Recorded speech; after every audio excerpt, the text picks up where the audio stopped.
Picture this for a moment. Over 4,000 years ago in what is now modern-day Pakistan, an entire civilization vanished overnight. Not conquered by armies, not destroyed by floods or earthquakes, but seemingly erased by temperatures exceeding 2,700 degrees Celsius. The kind of heat that turns sand into glass and melts stone into liquid. Archaeological evidence suggests something so catastrophic occurred that human skeletons were found scattered in the streets, frozen in their final moments of terror, their bones fused together by an inexplicable force.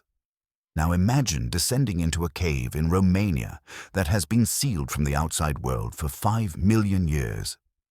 As your flashlight pierces the darkness, you discover creatures that shouldn't exist. Translucent spiders with no eyes, centipedes that glow in the dark, and organisms that thrive in air so toxic it would kill you in minutes. This isn't science fiction. This is Mobile Cave, and it's rewriting everything we thought we knew about evolution and survival. What if I told you that 31,000 years ago in the jungles of Borneo, ancient humans successfully performed complex surgical amputations, that the patient not only survived, but lived for another 6 to 9 years afterward? This discovery predates any other known surgery by 20,000 years. Think about that.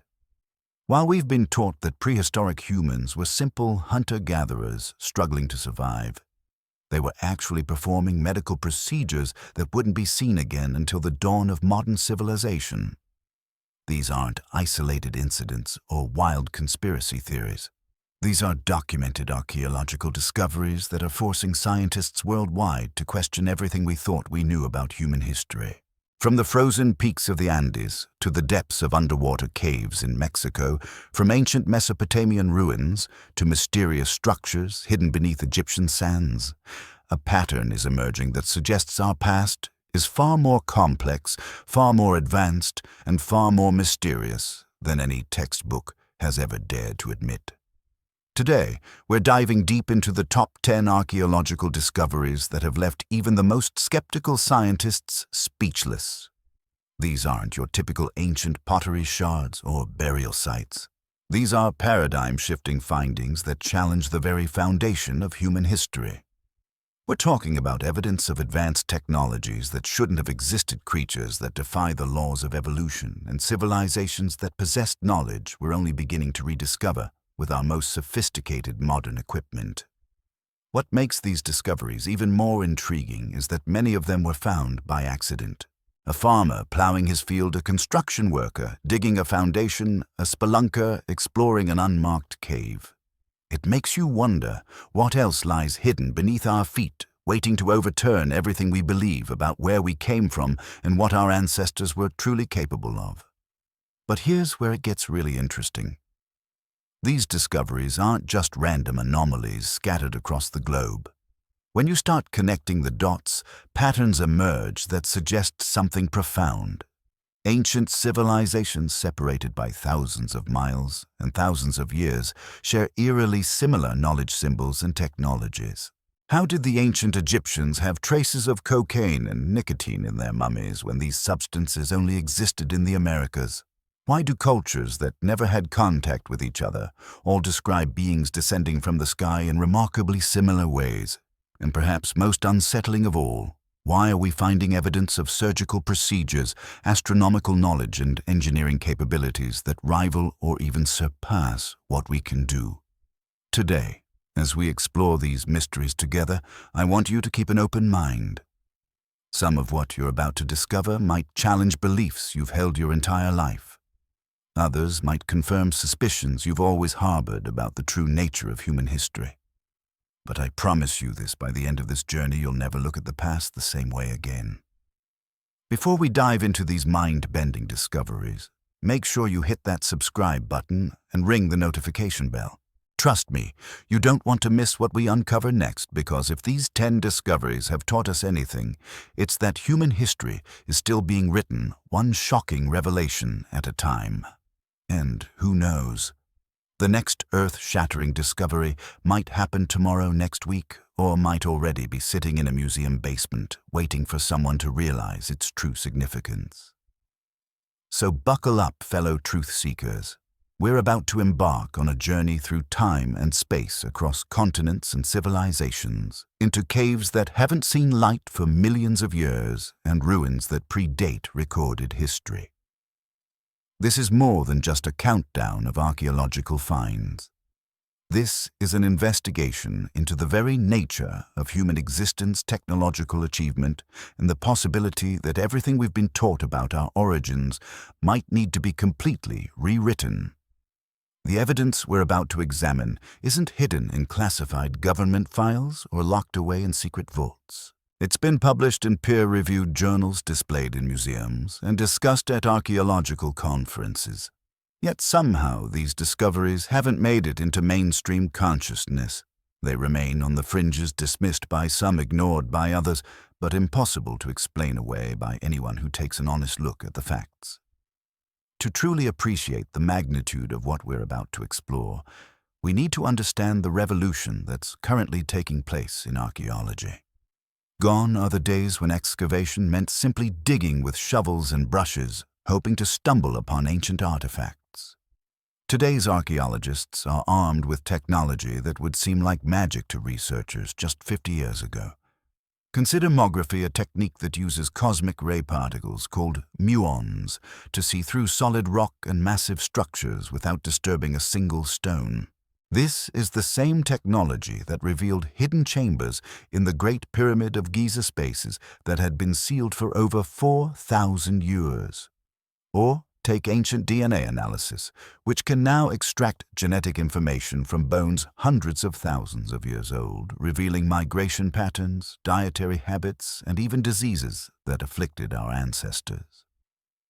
CT scanning allows us to peer inside mummies without unwrapping them, while satellite imagery can detect buried cities from space, identifying subtle changes in vegetation that indicate ancient structures beneath.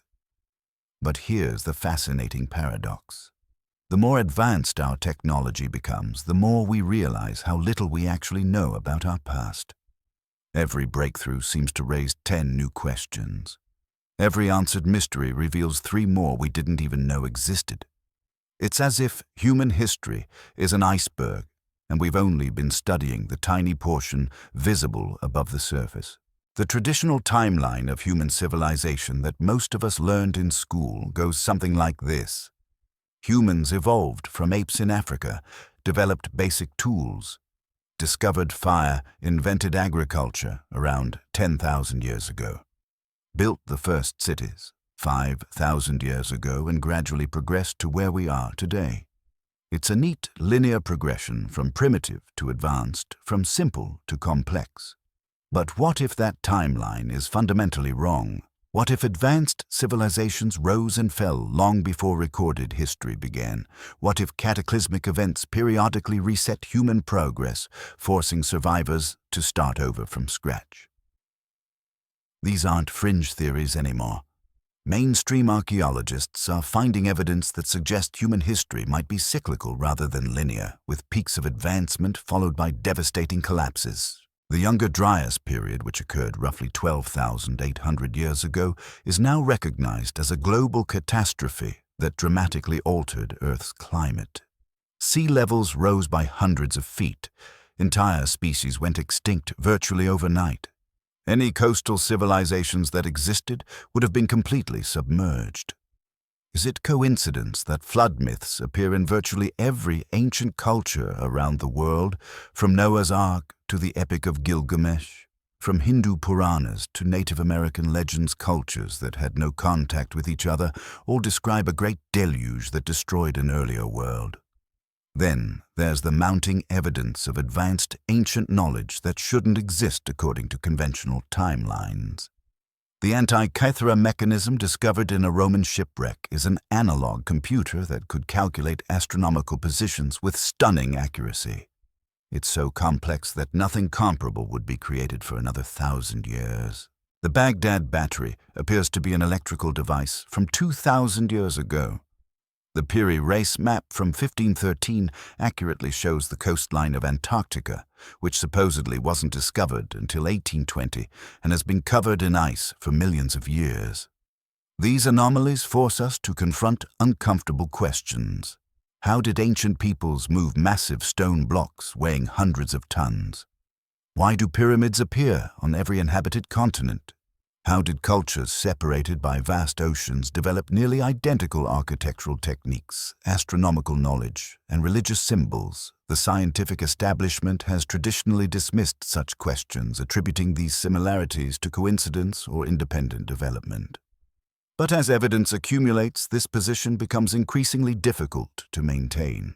When you find precision-cut stone blocks in Peru that match techniques used in Egypt, when you discover that ancient structures around the world align with specific constellations, when you realize that myths from different continents describe the same celestial events, coincidence starts to look less like an explanation and more like an excuse to avoid reconsidering established theories.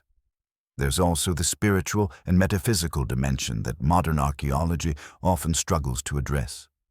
Ancient peoples didn't separate science from spirituality the way we do today. Their monuments weren't just buildings, they were attempts to connect Earth with the cosmos. Their knowledge wasn't purely practical, it was infused with meaning and purpose that we're only beginning to appreciate. Take the concept of sacred geometry, for instance. The same mathematical ratios appear in structures worldwide: the golden ratio pi, the Fibonacci sequence. These aren't just aesthetic choices. Ancient builders believed these proportions had power, that they could harmonize earthly structures with cosmic forces.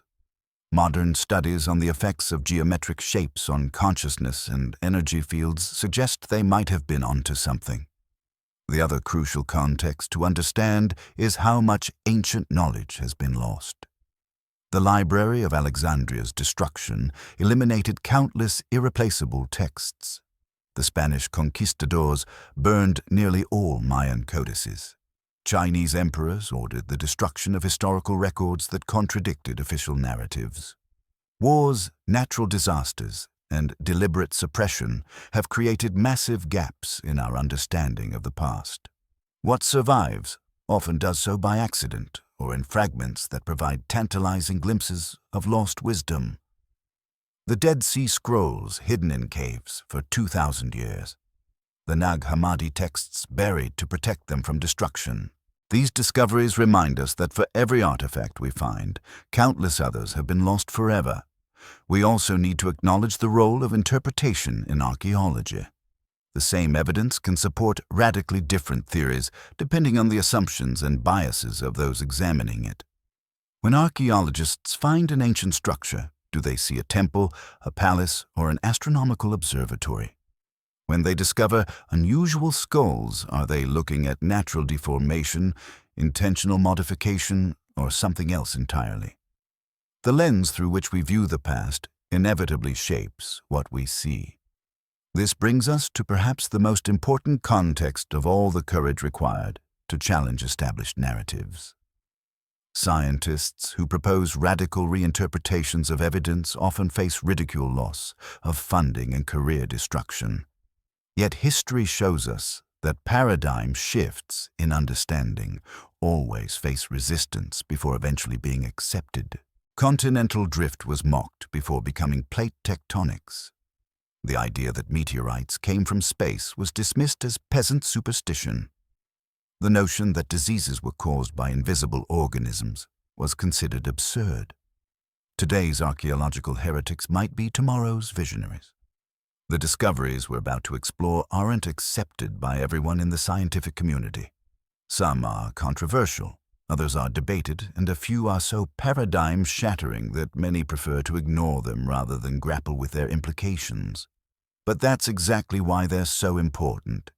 These are the findings that could force us to rewrite history books, reconsider human capabilities, and reimagine our place in the cosmos. As we examine each discovery, remember that we're not just looking at isolated artifacts or ancient ruins. We're piecing together a puzzle that spans continents and millennia, a story of human achievement, catastrophe, and resilience that's far more complex and mysterious than we ever imagined. The context isn't just archaeological or scientific, it's deeply human, touching on our most fundamental questions about who we are, where we came from, and what we're capable of achieving. Part 3. Main body, top list group. Lost civilizations, discovery. 10. The Indus Valley nuclear mystery. In the scorching heat of the Thar Desert, where Pakistan meets India, lie the ruins of Mohenjo-Daro and Harappa, twin jewels of the ancient Indus Valley civilization. When British archaeologist John Marshall first excavated these sites in the 1920s, he expected to find typical Bronze Age settlements. What he discovered instead would haunt archaeological discourse for the next century. The Indus Valley civilization flourished between 3300 and 1300 BCE, making it contemporary with ancient Egypt and Mesopotamia. But unlike those civilizations which left behind abundant written records and grand monuments to kings and gods, the Indus people created something arguably more impressive: the world's first urban planning system.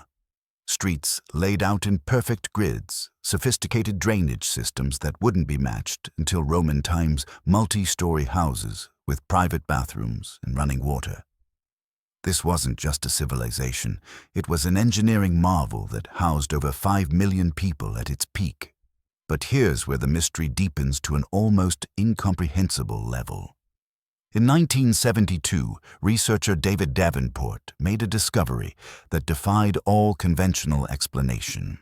After spending 12 years studying the ruins and analyzing ancient Sanskrit texts, he found that large areas of Mohenjo-Daro showed signs of exposure to intense heat temperatures exceeding 2,700 degrees Celsius. That's hot enough to melt gold, to turn sand into glass, to vaporize human flesh in milliseconds. The evidence was undeniable and deeply disturbing. Pottery and bricks fused together into grotesque shapes.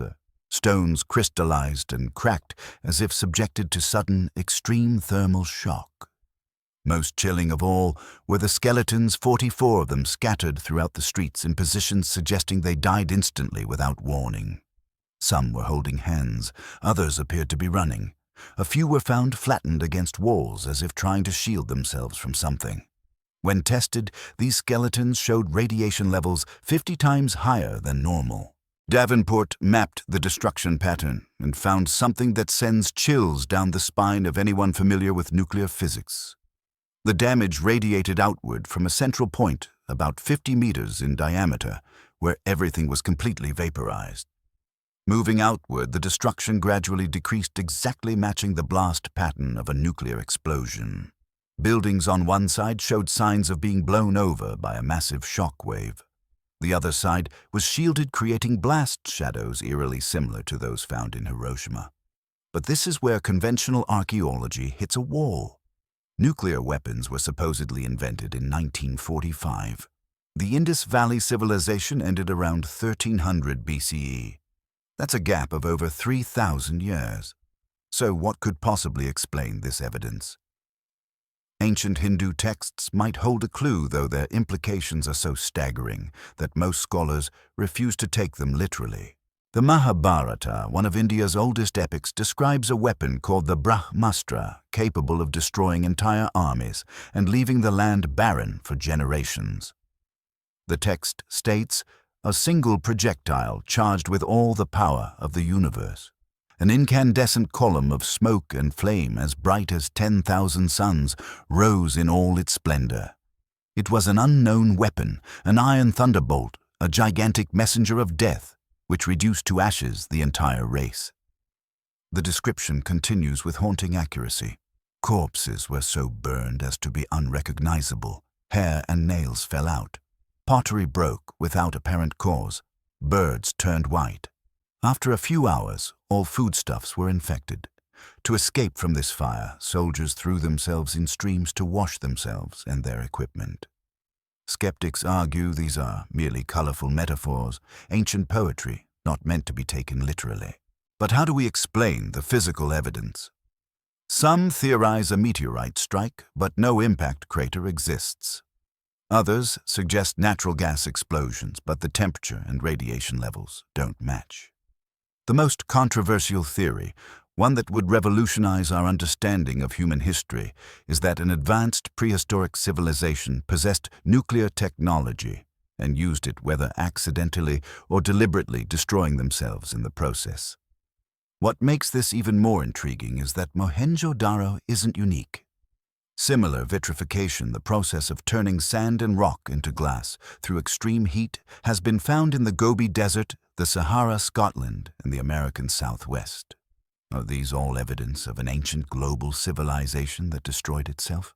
Or perhaps proof of something even more extraordinary?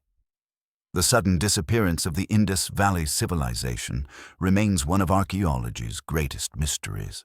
No evidence of invasion, no gradual decline, just abandonment. Entire cities left empty as if their populations simply vanished. The few survivors apparently moved east, their descendants possibly carrying memories of the catastrophe in the form of religious texts and myths about divine weapons and wrathful gods. Today, Mohenjo-Daro remains largely unexcavated. The Pakistani government has restricted access, citing preservation concerns. But some researchers whisper about other reasons about findings too controversial to reveal about evidence that would force us to completely reconsider human history. What secrets still lie buried beneath those ancient streets? What really happened to the millions who once called the Indus Valley home? And perhaps most unsettling of all, if they possessed such advanced technology, why couldn't they save themselves from destruction? Discoveries for 9. Eridu, the first city that shouldn't exist. Venture into southern Iraq, where the Tigris and Euphrates rivers merge into marshlands, and you'll find a mound of earth that locals call Tel Abu Shahrain. It doesn't look like much, just another hill in a landscape dotted with them. But beneath this unassuming exterior lies Eridu, possibly the oldest city in human history, and certainly one of the most enigmatic. According to Sumerian texts, Eridu was where civilization began, not through human innovation, but as a gift from beings called the Anunnaki, who descended from the heavens to teach mankind the arts of civilization. The Sumerian king.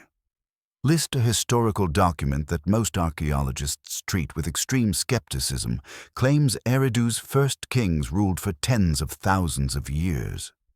King Alulim allegedly reigned for 28,800 years. His successor, Alalgar, for 36,000 years. These numbers are so absurd that mainstream archaeology dismisses them as mythology. But what if they're recording something else, something we don't yet understand? When archaeologists finally excavated Eridu in the 1940s, they expected to find a typical Mesopotamian settlement. Instead, they uncovered layer upon layer of temples, 18 in total, built one on top of another over thousands of years. The oldest temple's extant dates to approximately 5400 BCE, making it one of the earliest religious structures ever discovered. But here's what's truly remarkable. Even the oldest temple shows sophisticated architectural knowledge. Perfect right angles, complex drainage systems, and evidence of advanced planning that shouldn't exist in what was supposedly humanity's first attempt at urban construction. The temples were dedicated to Enki, the Sumerian god of wisdom, water, and creation. But Enki wasn't portrayed as some distant abstract deity. Sumerian texts describe him in startling detail as a teacher who lived among humans, instructing them in mathematics, astronomy, agriculture, and law. The descriptions are so specific, so matter-of-fact, that they read less like mythology and more like historical records. In the deepest levels of excavation, archaeologists found something that still hasn't been adequately explained.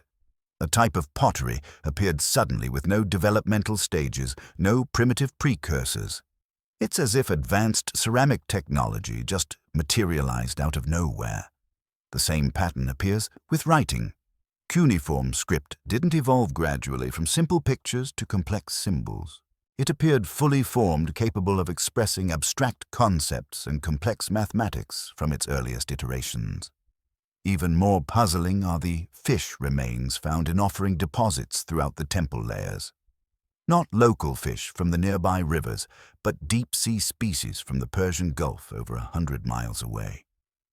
How did a supposedly primitive civilization transport fresh seafood across such distances, thousands of years before refrigeration? And why was it so important to their religious practices? The Sumerian texts themselves describe Eridu as existing before the Great Flood, a catastrophe that appears in the mythology of cultures worldwide. They claim that after the flood, civilization had to be rebuilt from scratch, with Eridu serving as the blueprint. Modern geology confirms that massive flooding did occur in Mesopotamia around 2900 BCE, but the texts suggest something far more catastrophic, something that reset human civilization entirely. What's particularly intriguing is Eridu's sudden abandonment around 2400 BCE. No signs of warfare, plague, or natural disaster. The population simply left, dispersing to other Sumerian cities and taking their knowledge with them.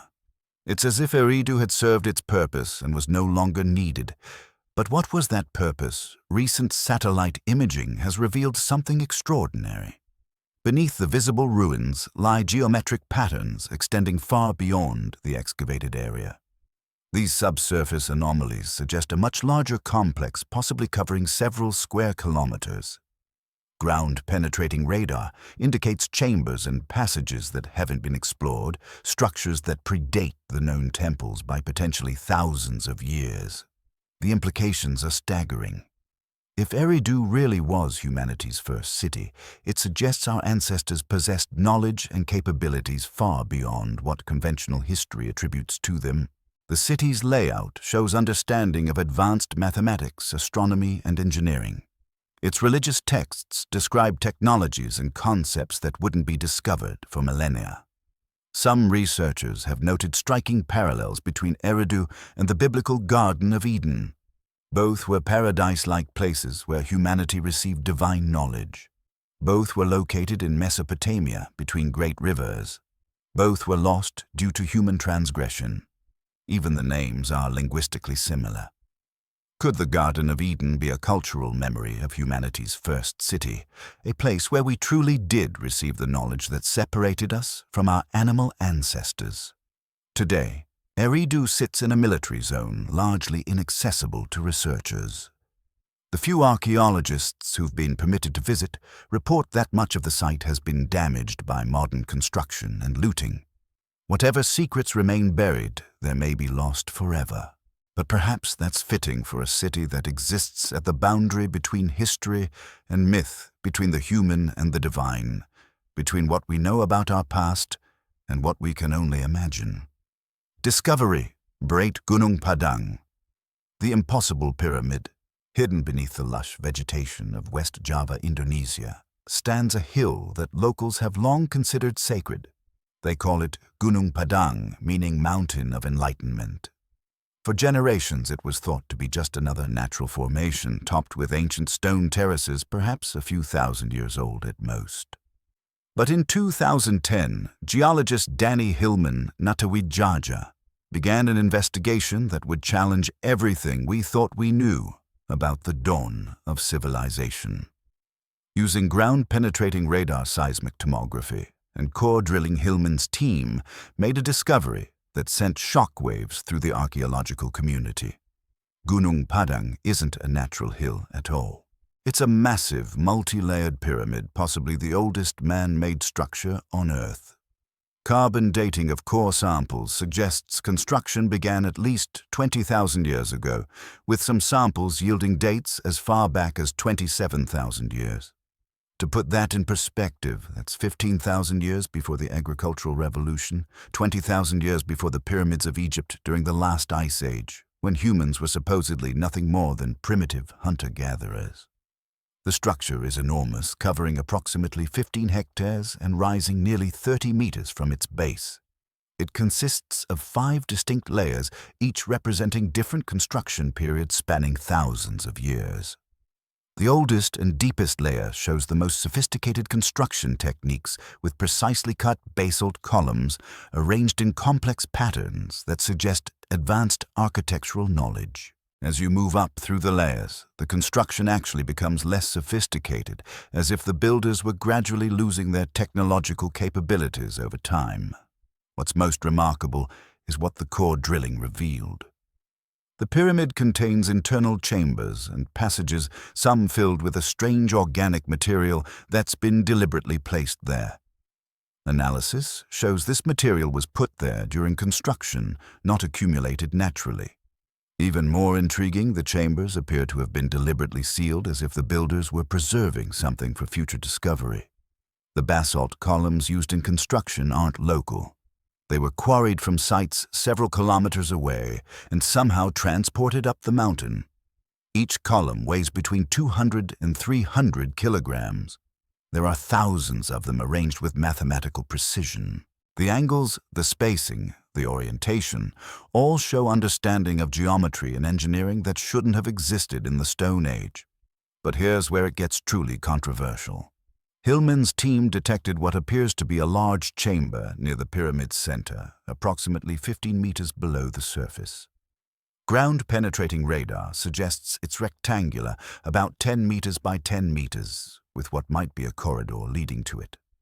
The Indonesian government initially approved excavation, then suddenly reversed course, banning any further digging. Why? What are they afraid might be found? Local legends might provide a clue. The Sundanese people have oral traditions describing Gunung Padang as the site where their ancestors received knowledge from the gods.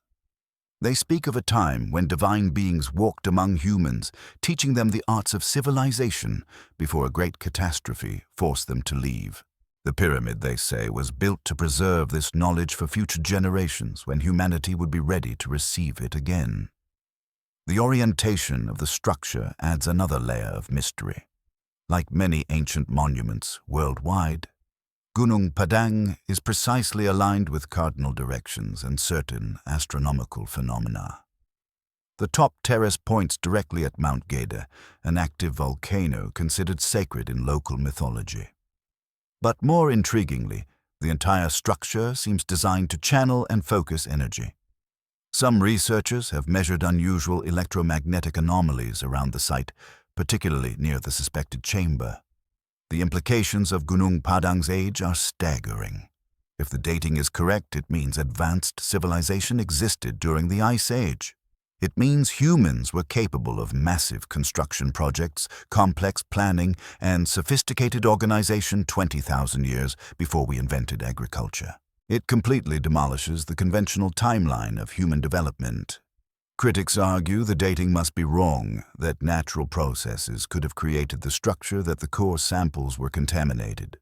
But Hillman's team has addressed each objection with rigorous scientific methodology. Multiple independent laboratories have confirmed the dates. The structure shows clear evidence of human construction at every level. The arrangement of stones follows patterns that don't occur naturally.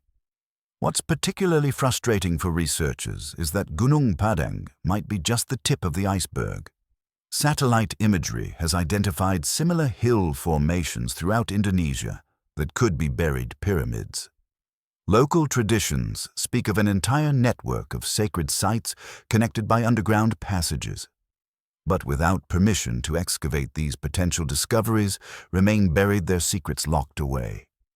The resistance to further investigation raises troubling questions. Is it simply bureaucratic caution, or is there genuine fear about what might be discovered? Are we looking at evidence of a lost global civilization that predates known history? And if such a civilization existed, what happened to it? Why did it disappear so completely that only these mysterious monuments remain?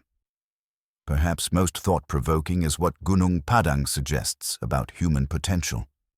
If our ancestors could build this 20,000 years ago, what else were they capable of? What knowledge did they possess that we've lost? And most importantly, what message were they trying to preserve for future generations? Until we're allowed to fully excavate and study Gunung Padang, these questions remain tantalizingly unanswered. Mini-conclusion for Group 1 Lost Civilizations. These three discoveries share a disturbing commonality. They all suggest human civilization is far older and far more advanced than mainstream history admits. Whether it's the nuclear devastation of Mohenjo-Daro, the impossible antiquity of Eridu, or the Ice Age pyramid of Gunung Padang, each challenges our fundamental assumptions about the past. They hint at a cyclical view of history, where advanced civilizations rise and fall, leaving only mysterious ruins and fragmentary memories preserved in myth and legend. But if this is true, if we've reached these heights before and fallen, what does that mean for our current civilization? Are we approaching another reset? And perhaps most importantly, what knowledge from these lost civilizations could help us avoid their fate?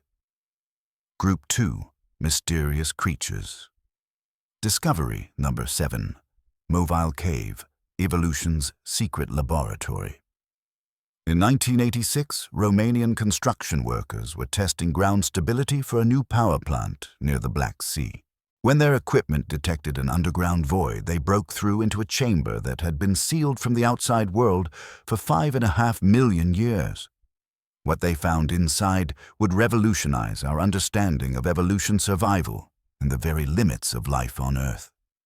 Mobile Cave exists in complete darkness. No photosynthesis, no connection to the surface ecosystem. The air is thick with hydrogen sulfide and carbon dioxide at levels that would kill most life forms in minutes. The humidity hovers near 100%. The temperature remains constant at 21 degrees Celsius. By all logic, this toxic, lightless tomb should be sterile. Instead, it contains one of the most unique ecosystems on our planet. 48 species live in Mobile Cave. 33 of them exist nowhere else on Earth. They've evolved in complete isolation since the Pliocene epoch, when our earliest ancestors were just learning to walk upright. These aren't microbes or simple organisms. We're talking about complex creatures, spiders, scorpions, centipedes, leeches, and water beetles. But these aren't like their surface relatives. Evolution has transformed them into something almost alien. The cave spiders have no eyes, not even vestigial ones. Their bodies are translucent, ghostly white, with legs that stretch impossibly long to feel their way through the darkness. They've developed hypersensitive bristles that can detect the slightest air movement, allowing them to hunt in absolute blackness. The cave centipedes have grown to unusual sizes, their bodies pale and segmented like living fossils. Some have developed bioluminescent properties, creating faint glows that serve purposes scientists still don't understand. But perhaps the most remarkable residents are the bacteria that form the base of this impossible food chain. In the absence of sunlight, they've developed chemosynthesis, extracting energy from the hydrogen sulfide in the air. They form thick floating mats on the cave's pools, looking like alien landscapes from another world. These bacterial mats feed tiny invertebrates which feed larger predators, creating a complete ecosystem that shouldn't exist. What's truly mind-boggling is how these creatures survived the transition. 5.5 million years ago, when geological forces sealed the cave, any organisms trapped inside faced immediate extinction. No sunlight meant no plants. No plants meant no food. The air became toxic. The water turned acidic. Yet somehow, against all odds, life found a way. The bacteria evolved to eat chemicals. The animals evolved to eat the bacteria and each other. An entire ecosystem restructured itself at the molecular level. Recent DNA analysis has revealed something even more extraordinary. The creatures in Mobile Cave aren't just adapted to their environment, they're optimized for it. Their metabolisms have slowed to extraordinary levels. Some species can survive for months without food. Others have developed the ability to absorb nutrients directly through their skin. They've become so specialized that exposure to normal surface conditions would kill them instantly. Scientists studying the cave have made discoveries that could revolutionize medicine and space exploration. The bacteria produce unique compounds that show promise as antibiotics. The creature's ability to survive in toxic environments could provide insights for terraforming other planets. Their extreme longevity, some spiders are estimated to live for decades, might hold keys to understanding aging. But Mobile Cave also raises profound questions about life on Earth and beyond. If complex ecosystems can thrive in such hostile conditions, completely cut off from the sun's energy, what does that mean for the possibility of life on other worlds? Could similar ecosystems exist in the subsurface oceans of Europa or Enceladus? Could life on Earth have originated in similar, isolated pockets spreading to the surface? Only later. There's also the unsettling question of what else might be down there. Mobile Cave was discovered by accident. How many other sealed ecosystems exist beneath our feet? What other evolutionary experiments has nature been conducting in secret for millions of years? Some researchers estimate there could be thousands of similar caves worldwide, each containing unique species that evolved in isolation. Access to Mobile Cave is strictly controlled. Fewer than 100 people have ever entered it. The Romanian government limits scientific expeditions to preserve the delicate ecosystem. Even a few human visitors can alter the cave's atmosphere, potentially destroying millions of years of evolution. But this protection also means we've barely scratched the surface of understanding this alien world beneath our own. What we do know is that Mobile Cave represents one of the most important biological discoveries of the 20th century. It's proof that life is far more adaptable, resilient, and creative than we ever imagined. It shows that evolution never stops experimenting, never stops pushing boundaries, never stops finding ways to survive in the most impossible places. And perhaps most importantly, it reminds us that Earth still holds mysteries that can fundamentally change our understanding of life itself. Discovery, 6. Homo luzonensis, the Hobbit people. In 2007, Philippine archaeologist Armand Mijares was excavating Calao Cave in northern Luzon when he found a single bone that would rewrite the human family tree. It was a foot bone, clearly human-like, but wrong in every measurable way. Too small, too curved, too primitive. Carbon dating revealed it was 67,000 years old, from a time when modern humans, supposedly, hadn't reached the Philippines. This was just the beginning of a mystery that would take another decade to unravel.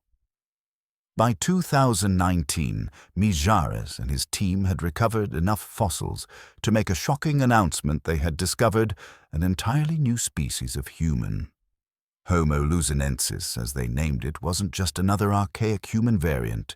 It was something unprecedented, a species that combined primitive features from human ancestors, separated by millions of years of evolution, with unique adaptations found nowhere else in the fossil record. Standing just 3 to 4 feet tall, Homo luzonensis would have been dwarfed by modern humans. But don't let their size fool you. These were sophisticated beings who successfully colonized an island that required seafaring capability to reach. Think about that. 50,000 years before modern humans supposedly developed boats, these tiny humans were crossing open ocean to reach Luzon. How we simply don't know. Their anatomy is an evolutionary puzzle that shouldn't exist. Their teeth resemble those of Homo erectus, who lived 2 million years ago. Their foot bones are curved like Australopithecus, who lived 3 million years ago. Their hand bones show a unique combination of primitive and modern features never seen before. It's as if evolution took characteristics from across the entire span of human ancestry and combined them in one impossible creature. The curved toe bones are particularly intriguing. In modern humans and our recent ancestors, toe bones are straight adapted for walking on flat ground. Curved toes suggest climbing ability, life in the trees. But why would an island-dwelling human species maintain or redevelop the ability to climb when they were perfectly capable of making tools and presumably building shelters? Unless the environment of ancient Luzon was far different from what we assume. Or unless these beings were living a lifestyle we can't imagine. Stone tools found in the same cave layers show remarkable sophistication. These weren't crude rock bashers, but carefully crafted implements requiring planning skill and teaching to create.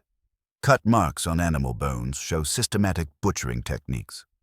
Rhinoceros bones found at a nearby site suggest these tiny humans were capable of hunting or scavenging megafauna many times their size. But here's where the story gets really strange. Homo luzonensis appears to have lived on Luzon for at least 50,000 years, possibly much longer. During this time, sea levels rose and fell. The climate changed dramatically. Other species came and went. Yet Homo luzonensis persisted, unchanged, perfectly adapted to their island home. Then around 50,000 years ago, they vanished. No gradual decline, no transitional fossils showing evolution into something else. They just disappeared. The timing is suspicious. 50,000 years ago is roughly when modern humans began their major expansion out of Africa. Did our ancestors encounter Homo luzonensis? Did they compete for resources, interbreed? Was there conflict? The fossil record is silent, but the sudden disappearance of a successful species that had survived for millennia suggests something dramatic occurred. What makes Homo luzonensis even more significant is that they're not alone in challenging our understanding of human evolution. Homo floresiensis, the hobbits of Flores Island in Indonesia, shows similar patterns: island dwarfism, primitive features, sophisticated behavior, mysterious disappearance. Denisovans in Siberia, Red Deer Cave, people in China, Homo naledi in South Africa. We keep finding new human species that shouldn't exist according to the traditional out-of-Africa model. The implications are staggering. Instead of a simple family tree with modern humans at the apex, we're looking at a tangled bush with multiple human species, coexisting, potentially interacting across the globe until very recently, in evolutionary terms.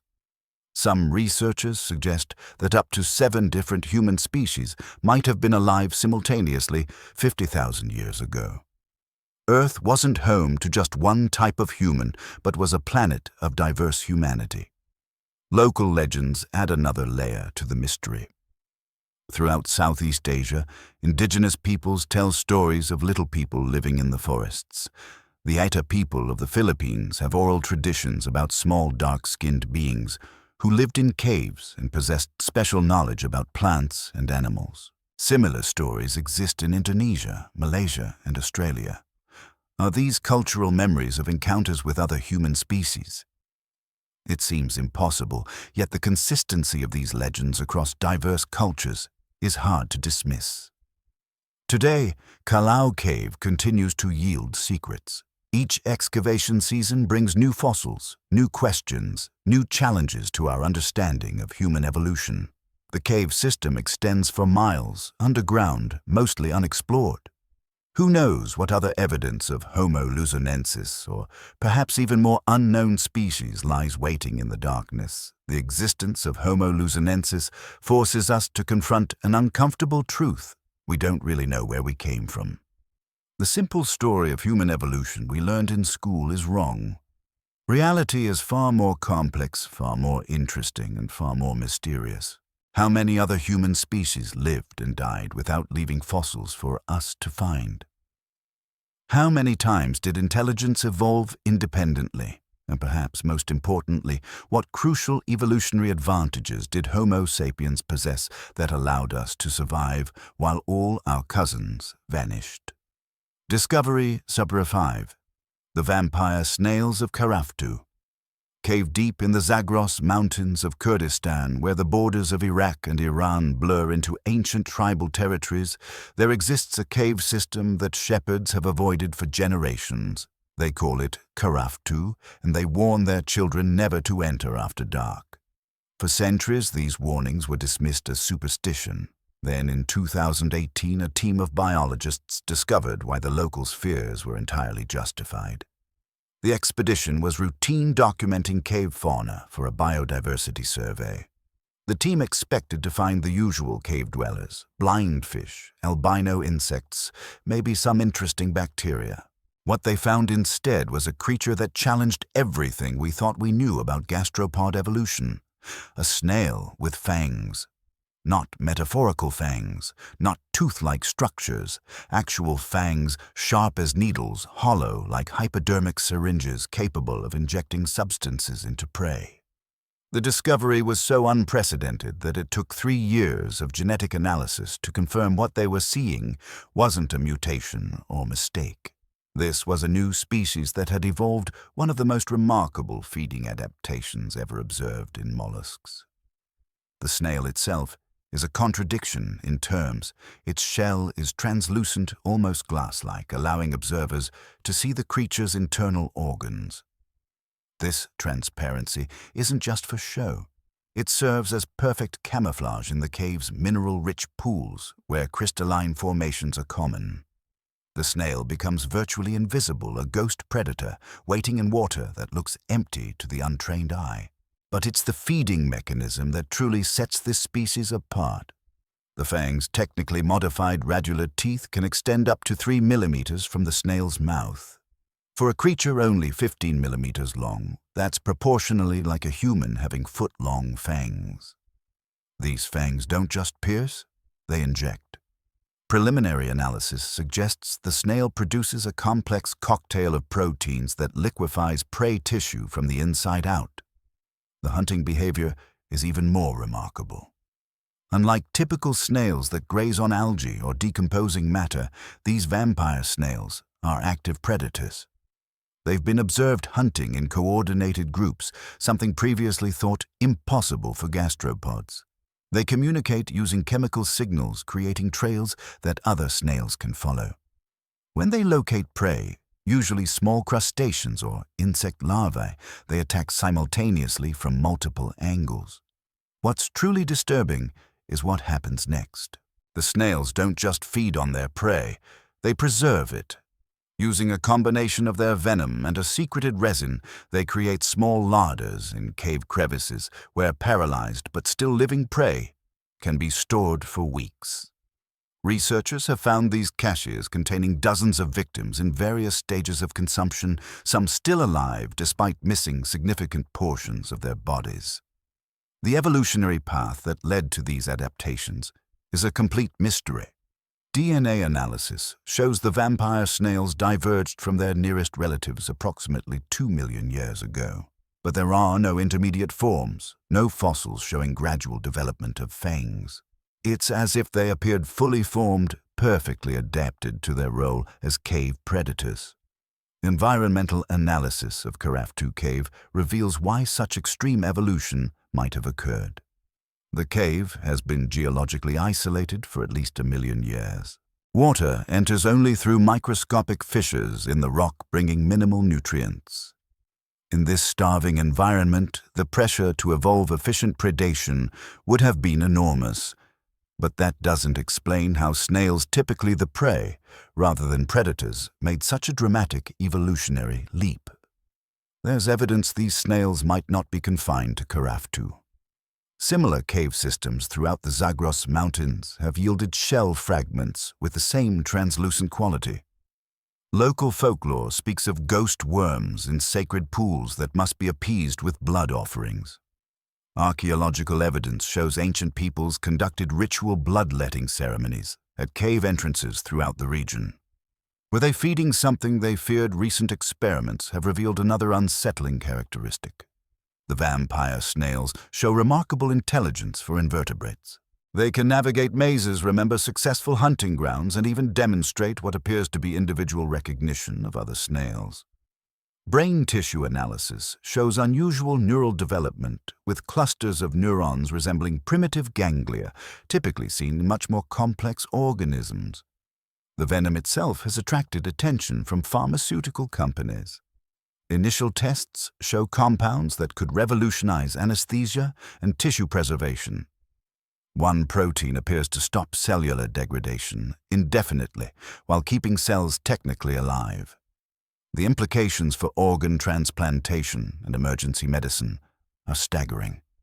But extracting venom requires keeping the snails alive, and they've proven impossible to breed in captivity. They simply stop eating and die within weeks of removal from their cave.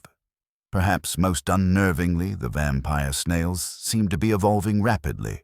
Specimens collected just 3 years apart show measurable genetic differences. Their fangs are getting longer, their venom is becoming more complex, their hunting strategies more sophisticated. It's evolution in fast forward, and we're watching it happen. Access to Karraf-2 Cave has been restricted since the discovery, partly for conservation, partly for safety. The snail's venom hasn't been tested on humans, but given its effect on other organisms, exposure could be dangerous. There are also concerns about disturbing what might be a unique evolutionary experiment, a window into how predation evolves in extreme environments. What the vampire snails of Karaftu represent is nature at its most creative and terrifying. They're proof that evolution never stops experimenting, never stops pushing boundaries, never stops finding new ways to kill and survive. In the darkness of that Kurdish cave, life has taken a path so unusual, so unexpected, that it reads like science fiction. Yet it's absolutely real, waiting in translucent shells with hollow fangs, a reminder that Earth still has surprises that can shake our understanding of what's possible in biology. Mini conclusion for Group 2: Mysterious Creatures. These three biological discoveries share a common thread that should give us pause. Life is far more adaptable, creative, and mysterious than our textbooks suggest. From the sealed ecosystem of Mobile Cave, to the tiny humans of Luzon, to the vampire snails of Kurdistan, we see evolution taking paths that shouldn't be possible. These aren't just interesting anomalies. They're proof that our planet still harbors secrets that can fundamentally reshape our understanding of biology, evolution, and the very nature of life. If such creatures can exist, evolving in isolation, developing impossible adaptations, what else is out there? What other evolutionary experiments are happening right now in places we haven't looked? And perhaps most importantly, what do these discoveries tell us about the potential for life elsewhere in the universe? Group 3: Technologies Beyond Time. Discovery. Pour 4. The Cyrus Cylinder, the first declaration of human rights. In 1879, in the ruins of ancient Babylon, British museum archaeologist Mohenjo-Daro was excavating what he thought was just another Mesopotamian temple when his workers unearthed a clay cylinder covered in minute cuneiform script. At first glance, it appeared to be a typical foundation deposit, the kind of commemorative object ancient rulers often buried beneath important buildings. But as scholars began translating the text, they realized they were holding something unprecedented, a 2,500-year-old document that articulated principles of human rights, religious freedom, and racial equality that wouldn't appear again in human history for 2 millennia. The Cyrus Cylinder, as it came to be known, records the words of Cyrus, the great founder of the Persian Empire, after his conquest of Babylon in 539 BCE. But instead of the typical ancient conquest narrative of slaughter, enslavement, and destruction, the cylinder tells a radically different story. Cyrus declares that all enslaved peoples are to be freed, all deported populations may return to their homelands, all temples destroyed by previous rulers will be rebuilt, and most remarkably, all people may worship their own gods without persecution. The text reads in part, "I gathered all their inhabitants and returned them to their dwellings. I respected the customs and religions of all peoples in my empire. I did not allow anyone to terrorize any place. I abolished forced labor. Every person was free to choose their own religion. People were free to live in any region and take any job provided they never violated others' rights." These weren't empty words. Historical records confirm that Cyrus followed through on these promises. The Jewish exiles in Babylon were allowed to return to Jerusalem and rebuild their temple, ending the Babylonian captivity.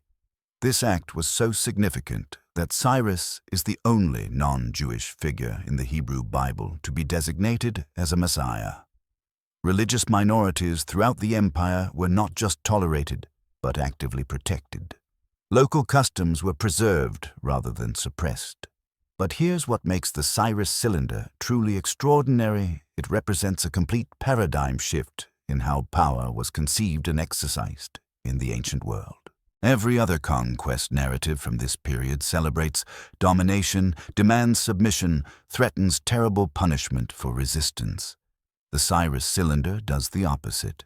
It presents power as responsibility, conquest as liberation, diversity as strength rather than weakness. The question that has puzzled historians for over a century is, where did these ideas come from? They appear to have emerged fully formed without precedent in earlier Persian or Mesopotamian texts. Cyrus wasn't raised in some progressive philosophical tradition. He was a warrior king from a relatively minor Persian tribe. Yet somehow he articulated principles of governance that wouldn't be seen again until the Enlightenment. Some scholars have suggested that Cyrus was influenced by Zoroastrianism, with its emphasis on free will and individual choice between good and evil. But Zoroastrian texts from this period don't articulate anything approaching the specific political and social policies outlined in the Cylinder. Others propose that Cyrus was simply a pragmatic ruler who recognized that tolerance and freedom were more effective tools of empire than oppression. But this doesn't explain why no other ancient ruler came to the same conclusion. There's another possibility, one that orthodox historians are reluctant to consider. What if the Cyrus Cylinder represents preserved knowledge from an earlier, more advanced civilization? The cylinder itself hints at this, referring to ancient wisdom and the restorations of old ways that had been corrupted. Cyrus claims he was chosen by Marduk, the Babylonian god, to restore proper order to the world. But what was this proper order that had been lost? The precision of the cylinder's language is also remarkable. This isn't vague philosophical musing, but specific actionable policy written in clear legal terms. It reads like a constitutional document carefully crafted to establish principles of governance. The concepts are sophisticated religious pluralism, repatriation rights, labor, protections, property rights. These aren't ideas that typically emerge spontaneously in warrior cultures. Recent archaeological discoveries have added another layer to the mystery. Fragments of similar cylinders have been found throughout the former Persian Empire, suggesting this wasn't a unique document, but part of a broader communication campaign. The resources required to produce and distribute these cylinders would have been enormous. Why did Cyrus consider it so important to spread this message? The influence of the Cyrus Cylinder extends far beyond ancient Persia. When the founding fathers of the United States were drafting the Constitution, Thomas Jefferson studied ancient Persian governance. The United Nations has acknowledged the Cylinder as the world's first charter of human rights. Its principles echo through the Magna Carta, the Declaration of Independence, and the Universal Declaration of Human Rights. But perhaps the most intriguing aspect of the Cyrus Cylinder is what it suggests about human nature and governance. If these ideas could emerge 2,500 years ago, if an ancient warrior king could recognize the value of freedom and diversity, what does that say about the supposed inevitability of oppression and conflict? Were ancient peoples more sophisticated in their thinking than we give them credit for, or did Cyrus have access to knowledge that we've lost? Today, the Cyrus Cylinder resides in the British Museum, its ancient clay surface still perfectly preserving those revolutionary words. But its true significance might not be as a historical artifact, but as a challenge to our assumptions about human progress. If human rights aren't a modern invention, but an ancient wisdom that we periodically forget and rediscover, what other crucial knowledge have we lost? And more importantly, what catastrophic events cause humanity to repeatedly forget such fundamental principles? Discovery. 3. The 31,000-year-old surgery. In the humid darkness of a Borneo cave, archaeologist Tim Maloney was carefully excavating what appeared to be a typical prehistoric burial when his brush revealed something that made him stop breathing. It was a human skeleton remarkably preserved, dating back 31,000 years. But this wasn't what stopped him cold. It was the left leg, or rather, what remained of it. The lower portion had been deliberately amputated, and the bone showed clear signs of healing. This wasn't an injury or animal attack. This was surgery performed when humans were supposedly primitive hunter-gatherers, barely surviving in a hostile world. The implications hit like a thunderbolt. This skeleton, designated TB1, represented the oldest known evidence of successful surgery by 24,000 years. But it wasn't just that surgery had been performed, it was that the patient had survived. The bone healing patterns indicated TB1 lived for at least 6 to 9 years after the amputation. In a world without antibiotics, without modern medical knowledge, without even basic sanitization as we understand it, how was this possible? Forensic analysis revealed extraordinary details. The amputation was performed on a child probably around 10 to 12 years old.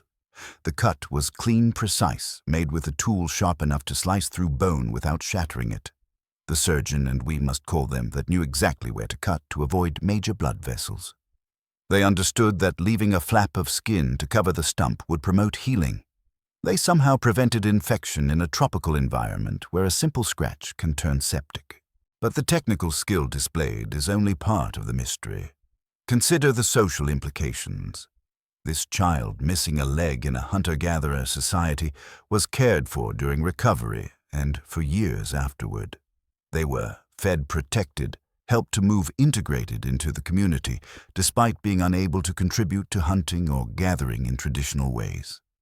This wasn't just medical knowledge, it was compassion, social support, and resource allocation that we don't associate with prehistoric peoples. The tools used present another puzzle. Stone tools from this period, while sharp, are typically crude, designed for butchering animals or scraping hides. The precision required for this surgery suggests specialized instruments, perhaps obsidian blades that could achieve surgical sharpness.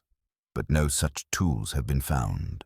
Did the ancient surgeons use organic materials that didn't preserve? Did they have knowledge of tool making that we haven't discovered? Even more remarkable is the apparent understanding of infection control. The wound didn't just avoid infection during healing. It remained infection-free for years. In the jungle environment of Borneo, with its countless pathogens, parasites, and infectious agents, this is almost miraculous. Did these ancient people understand antiseptic principles? Did they use plant-based antibiotics?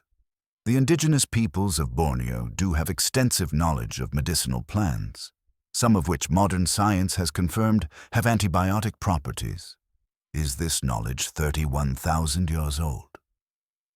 The anesthesia question is equally baffling. Amputation without proper pain management would likely send a patient into fatal shock. Yet this child survived the procedure. Traditional societies worldwide have used various plants for pain relief and sedation. Did the surgeons of prehistoric Borneo have access to such substances? The cave where TB1 was found has yielded residues of various plants, but 31,000 years of decomposition makes it impossible to determine their purpose. This discovery forces us to reconsider everything about prehistoric human capabilities. The traditional view is that surgery developed gradually, beginning with simple wound treatment and slowly advancing to complex procedures. The earliest previously known amputation was from 7,000 years ago in France. But TB1 shows that sophisticated surgery existed 24,000 years earlier, with no apparent developmental stages leading up to it. There's also the question of knowledge transmission. Surgery isn't something you figure out through trial and error, not when failure means death. This level of skill requires training practice, accumulated knowledge passed down through generations. It implies a medical tradition, possibly a specialized class of healers in societies we thought were simple, egalitarian bands. Recent discoveries in the same region have added more pieces to this puzzle. Cave paintings dating to 40,000 years ago show what might be medical procedures. Burial sites have yielded skeletons with healed fractures that suggest deliberate setting and immobilization. Tool marks on bones indicate post-mortem examination, possibly to understand anatomy. Were prehistoric peoples conducting dissections? Did they have medical schools in caves? The global implications are staggering. If sophisticated surgery existed in Borneo 31,000 years ago, what about elsewhere? Re-examination of old skeletal collections with modern techniques is revealing previously missed evidence of medical intervention. Healed skull fractures that suggest trepanation, mended breaks that indicate splinting tooth extractions that show understanding of oral surgery. The picture emerging is of prehistoric peoples with medical knowledge far exceeding what we've given them credit for. But this raises an uncomfortable question. If ancient humans possessed such advanced medical knowledge, why did it disappear? Why did humanity have to rediscover surgical techniques in historical times? What catastrophe or cultural shift caused this knowledge to be lost, and perhaps most unsettling? What other advanced knowledge did our ancestors possess that we've forgotten? TB1 now rests in a laboratory, every bone carefully preserved and studied. But in many ways, this ancient child has already performed their greatest service to humanity, not just by surviving an impossible surgery 31,000 years ago, but by proving that our ancestors were far more capable, compassionate, and sophisticated than we ever imagined. Discovery 2. The intact ancient brains. Dr. Alexandra Morton Hayward was examining what should have been an empty skull from a 2,600-year-old British bog body when she noticed something that shouldn't exist. Inside the cranium, where all soft tissue should have long since decomposed, was an intact brain.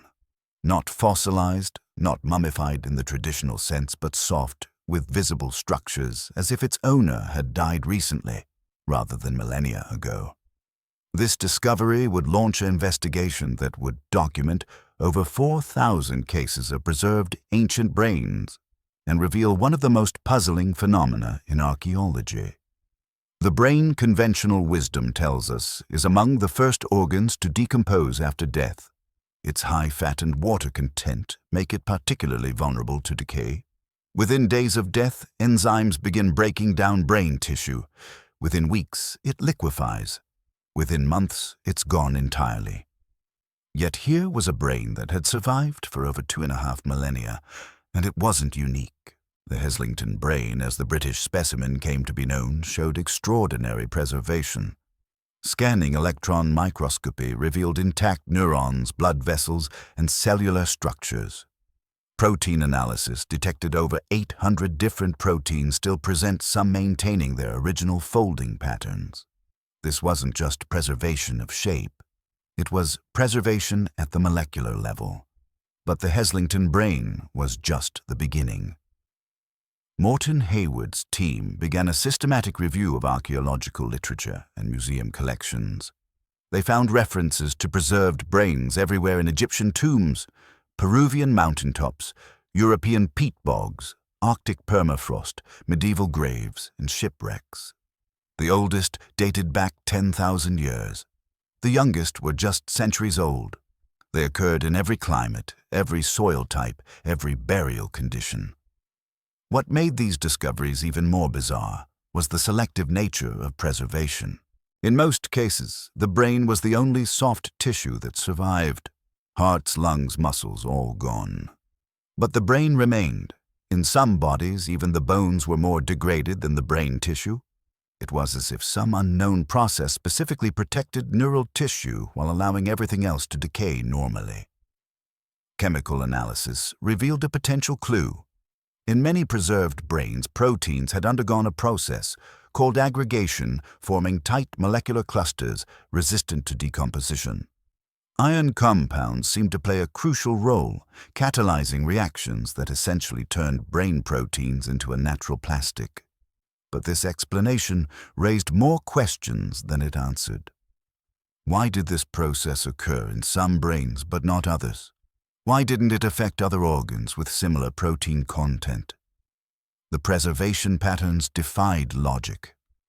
Brains survived in waterlogged environments where they should have dissolved.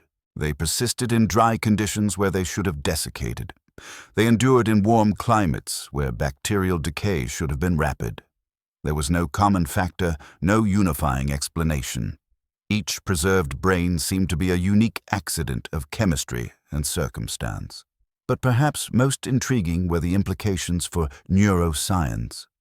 Modern techniques allowed researchers to extract information from these ancient brains that would have been unimaginable decades ago.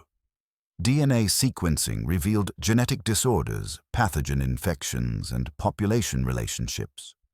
Protein analysis showed evidence of neurodegenerative diseases, suggesting Alzheimer's and Parkinson's existed in ancient populations. Some brains even retain traces of neurotransmitters, providing insights into the mental states of people who died thousands of years ago. One particularly remarkable discovery came from a mass grave in Spain dating to the Spanish Civil War. The brains, less than a century old, but preserved through the same mysterious process, retained enough structural integrity that researchers could identify bullet trajectories through the neural tissue. They could literally trace the path of death through preserved neurons. The ancient brain phenomenon has forced a reconsideration of how we study ancient peoples. Traditional archaeology focused on bones and artifacts, the hard evidence that survives. But if brains can preserve for millennia, what other soft tissues might we have overlooked? What crucial information about ancient lives, deaths, and cultures have we missed because we assumed it couldn't survive? There's also a technological dimension to consider. The chemical processes that preserve ancient brains might have applications in modern medicine. Understanding how neural tissue can survive for thousands of years could lead to breakthroughs in organ preservation, neurodegenerative disease treatment, or even suspended animation.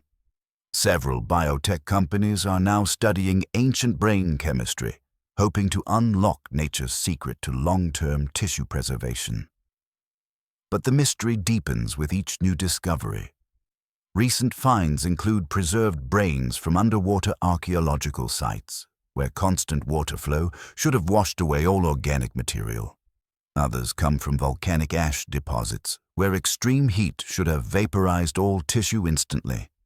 Yet the brains survived, protected by some mechanism we don't understand. Some researchers have proposed that consciousness itself might play a role. The brain's electrical activity at death, the final firing of neurons, might trigger chemical changes that promote preservation.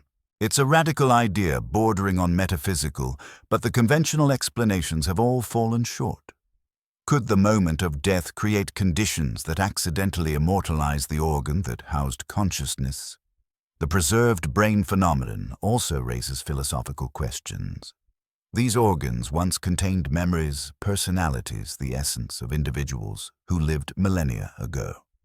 In a sense, they're the most personal artifacts possible, more intimate than any possession or writing. When we study them, we're not just examining tissue, we're handling the physical substrate of ancient thoughts and emotions. Discovery, Nahash 1. The Great Pyramid's hidden technology. For 45 centuries, the Great Pyramid of Giza has stood as humanity's most enigmatic achievement. Officially, it's the tomb of Pharaoh Khufu, built around 2560 BCE by thousands of workers using copper tools and wooden sledges. But in the last decade, discoveries using cutting-edge technology have revealed features that shouldn't exist in a Bronze Age monument, features that suggest the pyramid might be something far more extraordinary than a pharaoh's final resting place. The revelations began in 2017, when a team of particle physicists used cosmic ray imaging to peer inside the pyramid without drilling a single hole. Muons, subatomic particles, created when cosmic rays hit Earth's atmosphere, pass through solid rock but are deflected by open spaces. By tracking these particles, scientists can essentially X-ray massive structures.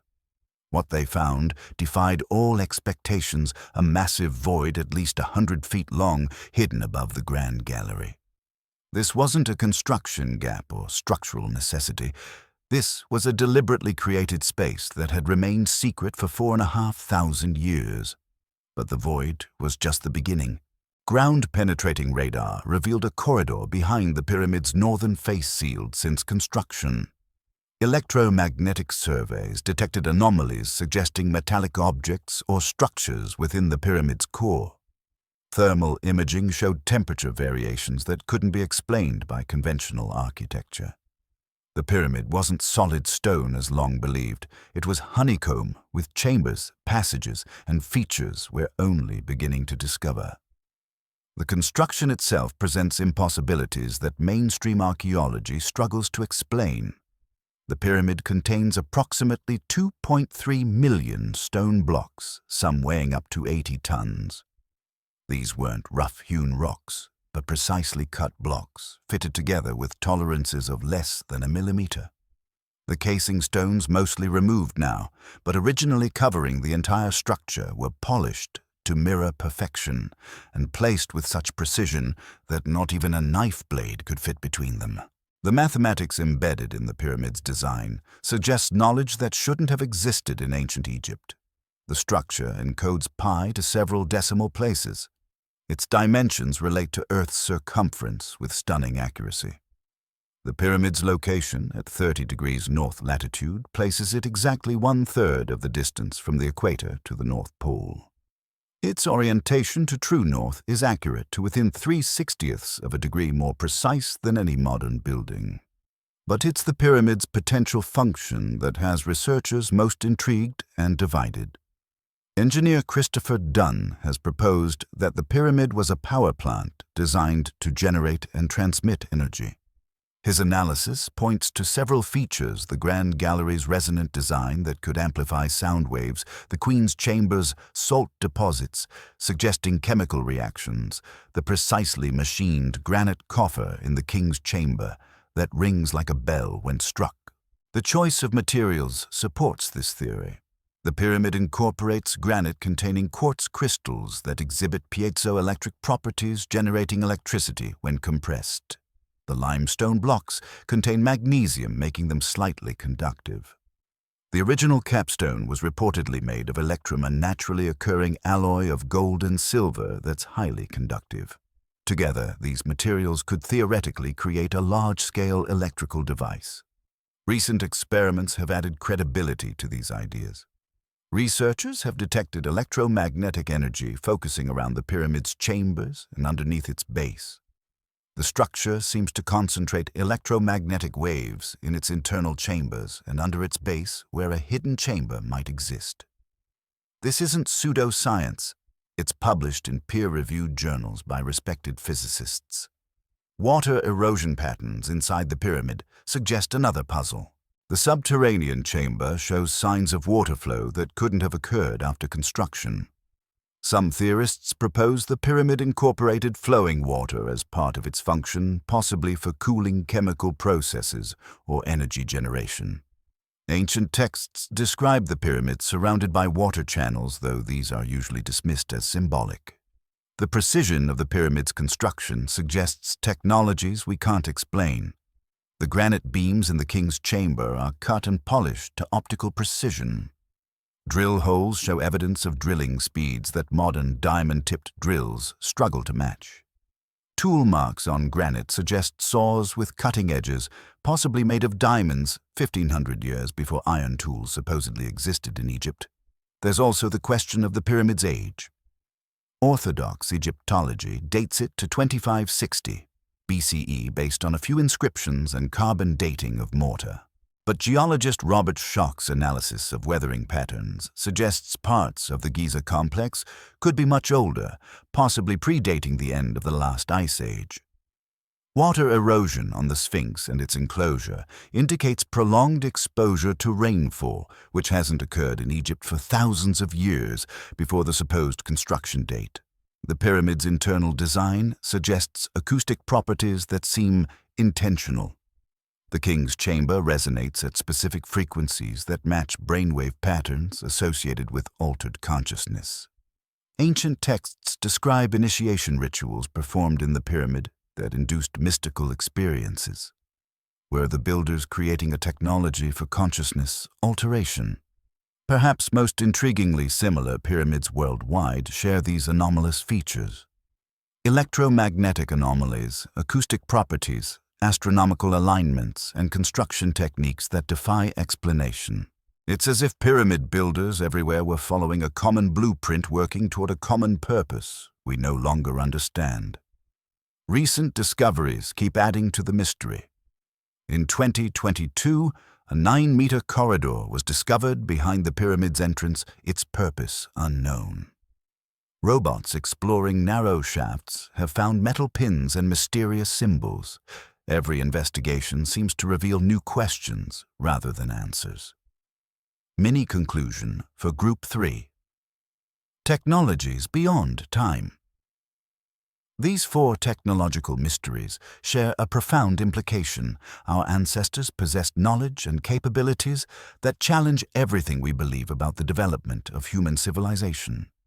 From human rights philosophy appearing fully formed to surgical techniques that shouldn't exist, from organic preservation that defies chemistry, to monuments that might be machines, we see evidence of understanding that seems to appear from nowhere and disappear without explanation. Are we looking at evidence of lost civilizations with advanced knowledge?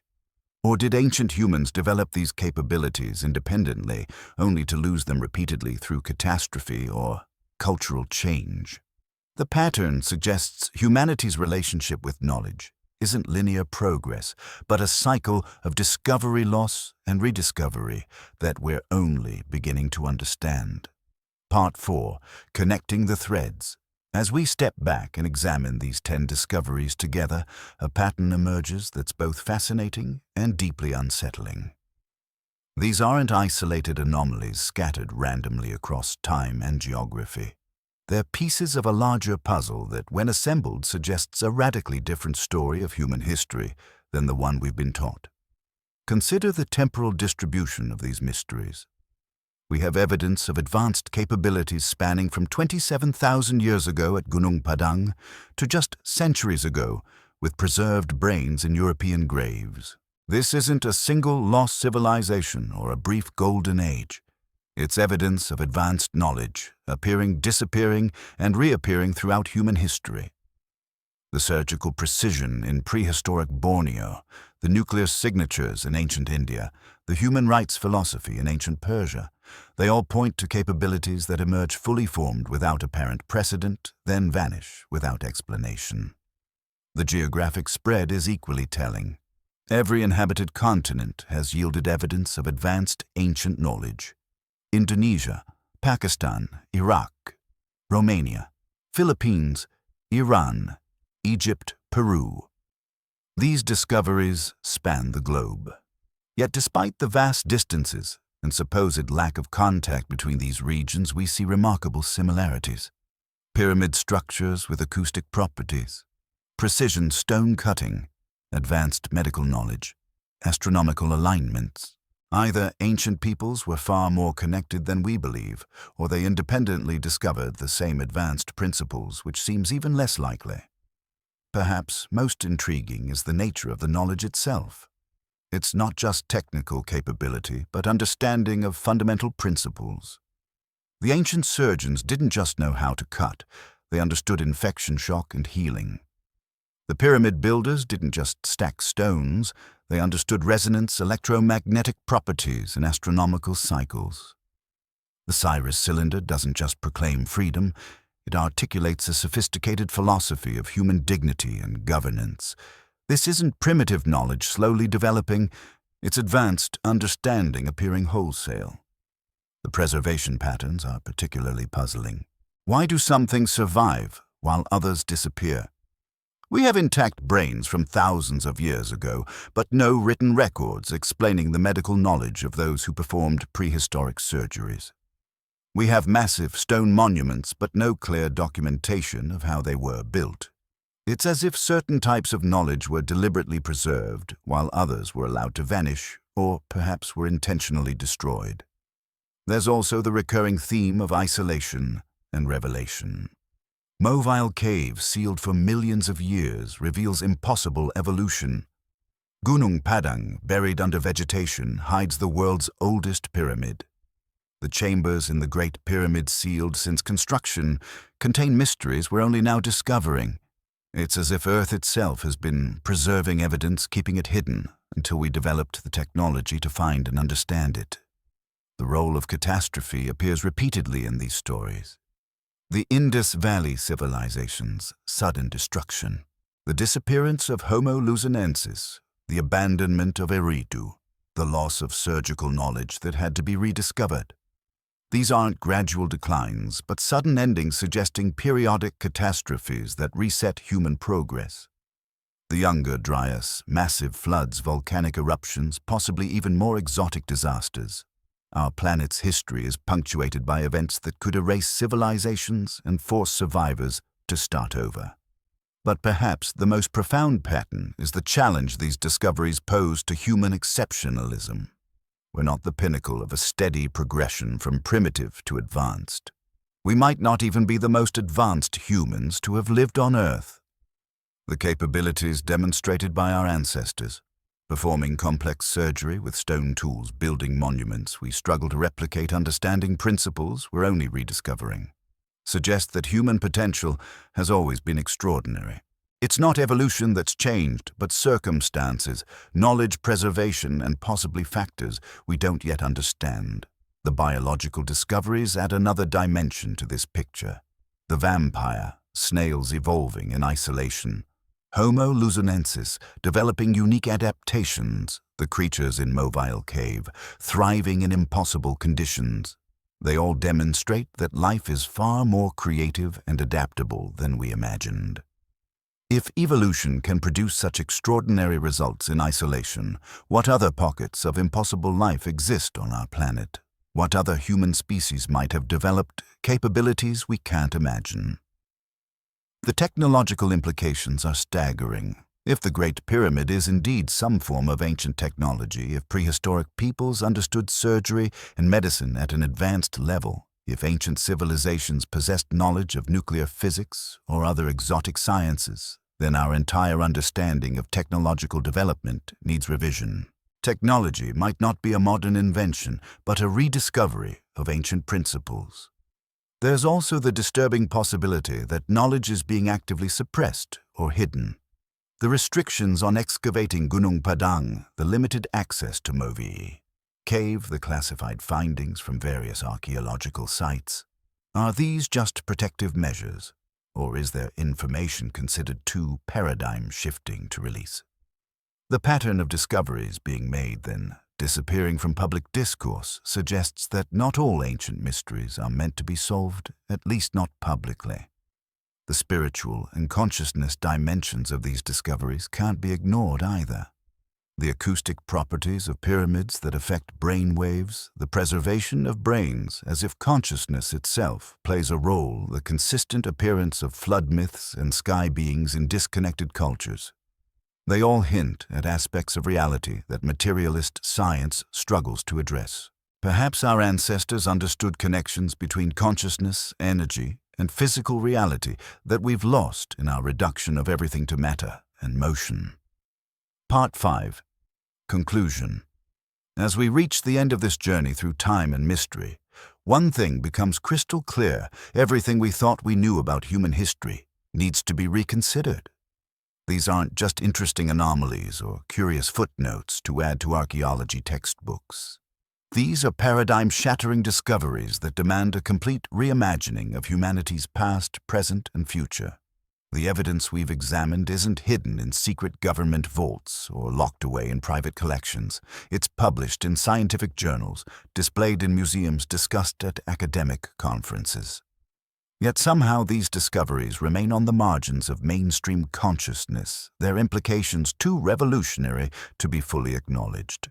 Because accepting them means accepting that our entire narrative of human progress is wrong. We're taught that civilization began 6,000 years ago in Mesopotamia, that humans slowly progressed from hunter-gatherers to farmers to city builders to industrialists. It's a comforting story of steady advancement of each generation, building on the last of humanity, slowly climbing from ignorance to enlightenment. But the evidence tells a different story entirely. What if human history isn't a steady climb, but a series of peaks and valleys? What if advanced civilizations have risen and fallen repeatedly, each time taking their knowledge with them into oblivion? What if we're not the first technological civilization on Earth, but merely the latest rediscovering principles that were known and lost multiple times before the implications extend far beyond academic interest? If our ancestors could perform surgery 31,000 years ago, if they could build structures that harness energy, if they understood principles of consciousness and reality we're only beginning to glimpse, then human potential is far greater than we've been led to believe. We're not slowly evolving toward greatness. We've always had the capacity for greatness. It's knowledge, not ability, that we've lost and found and lost again. This realization should be both humbling and inspiring. Humbling because it means we're not the pinnacle of human achievement we thought we were. Our skyscrapers, smartphones, and space stations might be impressive, but they might also be pale imitations of what came before. Inspiring because it means the limits we've placed on human possibility are artificial. If our ancestors could achieve the impossible with stone tools and determination, what excuse do we have with all our modern advantages? But there's also a warning embedded in these discoveries. Civilizations that seemed invincible, that achieved wonders we can barely comprehend, vanished almost overnight. The Indus Valley civilization, with its perfect urban planning, gone. The builders of Gunung Padang, with their mountain-sized pyramids, disappeared. The surgeons of prehistoric Borneo, with their life-saving knowledge, forgotten. If it happened to them, it can happen to us. What caused these collapses? Natural disasters, wars, disease, or something more exotic? Solar flares, pole shifts, cosmic impacts? The answer matters because those who don't learn from history are doomed to repeat it. If cyclic catastrophes are part of Earth's pattern, if civilizations naturally rise and fall, then we need to prepare, not just for our survival, but for the preservation of our knowledge for those who come after. Perhaps that's what some of these ancient structures really are. Not tombs or temples, but time capsules, messages from the past, warning about the future. The pyramids' hidden chambers waiting to be opened, the sealed caves preserving impossible creatures, the buried cities holding their secrets beneath the sand. They might all be libraries of lost knowledge, waiting for humanity to be ready to receive their wisdom again. As we stand at what might be another pivotal moment in human history, facing challenges that could end our civilization. Climate change, nuclear weapons, artificial intelligence, pandemics. These ancient mysteries remind us that we're part of a much larger story. We're not the first to reach these heights, and we might not be the last. The question is, will we learn from those who came before, or will we become another mystery for future archaeologists to puzzle over? The most profound message from these discoveries might be about the nature of knowledge itself. Truth doesn't stay buried forever. Whether it's preserved in ancient brains, encoded in pyramid mathematics, evolved in isolated caves, or written on clay cylinders, knowledge finds a way to survive. Every generation thinks it's discovered everything important, only to be proven wrong by the next discovery. What revelations await us in the unopened chambers of the Great Pyramid? What secrets lie buried beneath Gunung Padang? What impossible creatures evolve in caves we haven't found yet? As you go about your daily life, remember that beneath your feet, above your head, all around you, mysteries wait to be discovered. That hillside might hide an ancient pyramid. That cave might contain impossible creatures. That museum basement might hold artifacts that rewrite history. We live on a planet of mysteries in a universe of wonders, with a past far stranger than fiction and a future limited only by our willingness to question what we think we know. The journey doesn't end here. These 10 discoveries are just the beginning. Every year, new findings challenge established theories. Every expedition reveals unexpected wonders.